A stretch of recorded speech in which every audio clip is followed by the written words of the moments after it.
when that time goes too long to finish up for that, then the impact that you did the right thing last gets lost, you know. So that was good. Now let me ask you, do you have any more questions about the shouldering? Yeah. Okay. So instead of using the back fence line or a fence line, I should set up cones so I can't cheat. Yeah, at this moment it's that way. Maybe eventually you don't use that anymore. If you don't use the wall as a helping line for the horse, you can do it anyway.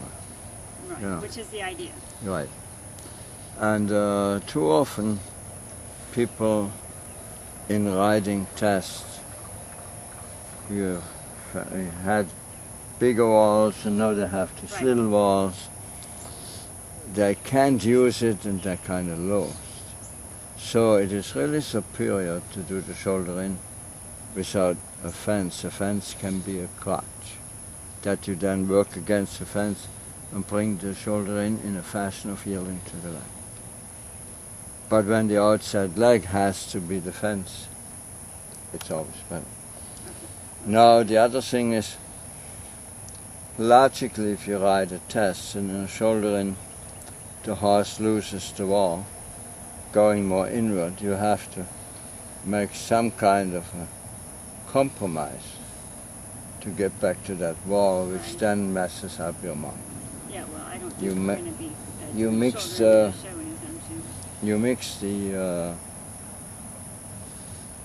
eighths, so to speak, between yielding to the leg and shoulder in because you have to go back there. Right. But if you're not riding in test and the horse came 2 meters inward and then it feels right again, just continue parallel to the wall to go on with shoulder in. Well, I could just find something out there to line up on a fence post or... So that would be classically correct that you, if the horse in a shoulder in leaves the wall, but then it is bent correctly again, so you can go on. You ignore the fence and parallel to the fence, you keep on doing the shoulder in, because the shoulder in is what we learn. And if the horse, on the other hand, has a trouble just keeping bent, when it comes off the wall, then you make another circle and get to the wall, and if it's just an imaginary wall, to do shoulder in again. And it is very hard for a horse to do shoulder in a long stretch. Now these are the things that are good for this horse as well as the shoulder in, is that you have your imaginary ring along here and you do shoulder in to the middle of that long wall and then go diagonally across, because now we have hindquarters more under, so you can set up for a better extended trot. So an extended trot is easier explained to the horse when he comes off the shoulder in where it was a necessity. The only difficulty is that when you then straighten out the horse to do the extended trot, that you have a totally extended horse, so that there are a totally straight horse, so you get all the extension out of it. Otherwise, if you extend and there is a little crookedness in that extension will be destroyed by going in the direction where the shoulder in was before, you follow me? And so getting it straight is important. I explained to you why I was so late, because I had to work with my daughter to gain that first horse length and a half to be extended already. Right. So the moment you don't get the whole extension from that shoulder in, and this is something you should practice because that's where your horse's training is at. The moment you don't get a total start of extension out of a shoulder in, you don't have the benefit of the hind legs being under because they're not under anymore. Right. They're only under when the shoulder in is there, and you can manufacture that and keep on a bit before she makes a change. It's like hold, start, hold, back up, and then before the horse trots forward, it monkeys around with some steps, the same way as instead of getting a nice canter depart from a walk, she does a few trot steps.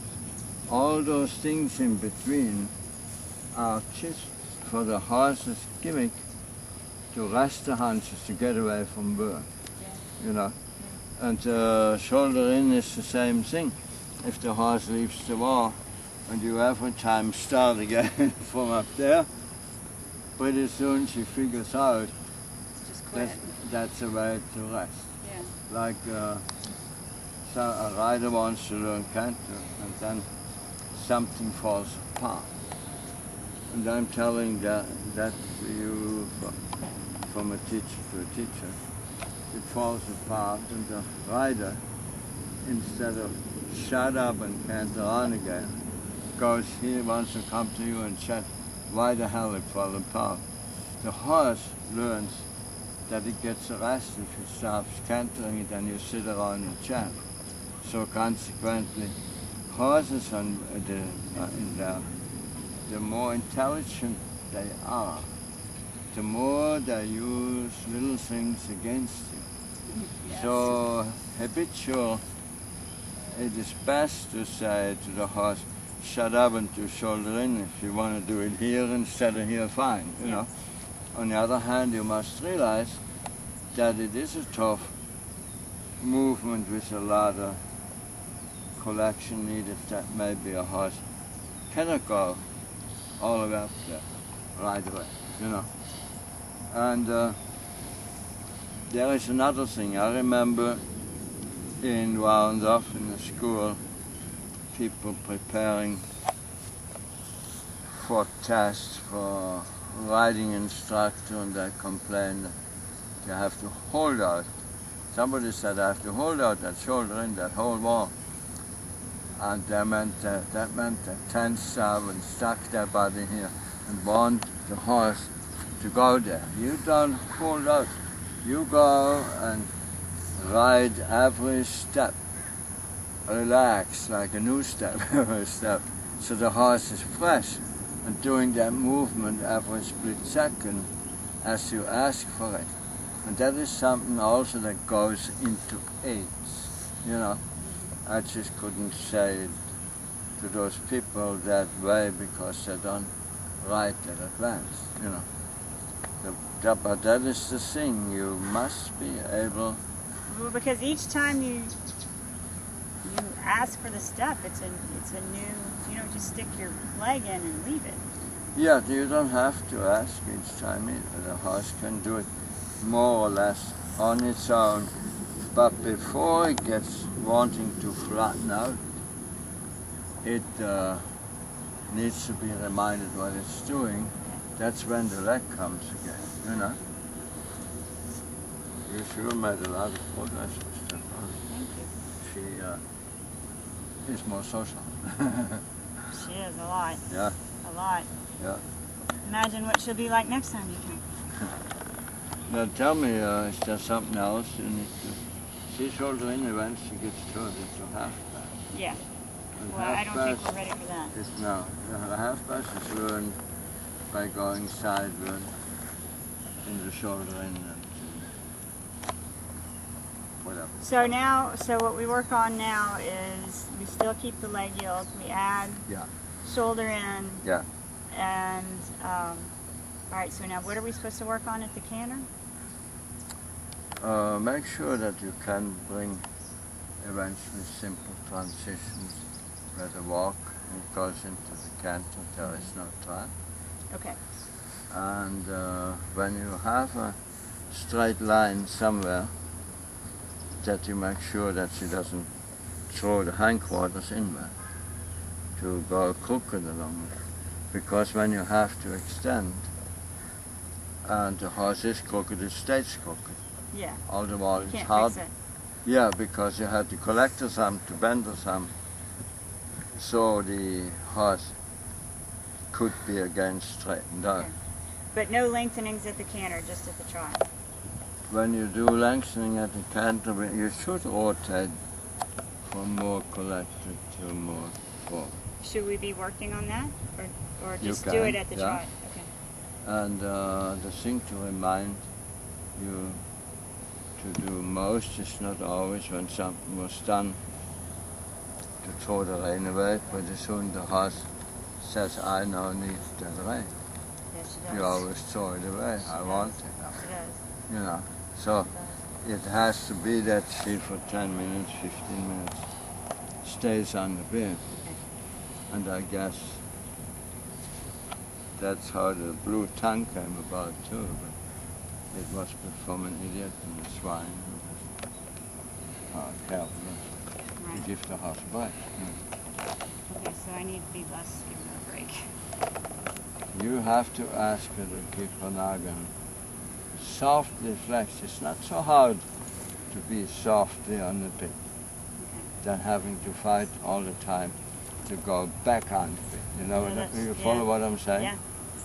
It's always a little bit of struggle, so if you throw the bit 20 times, 30 times away, you struggle That much more. that much more and fight her to come back to that much. While she's there, you just say, you stay here, you keep on working. Okay. All right? All right. And of course, if you have 7,000 more questions, we can talk about tonight.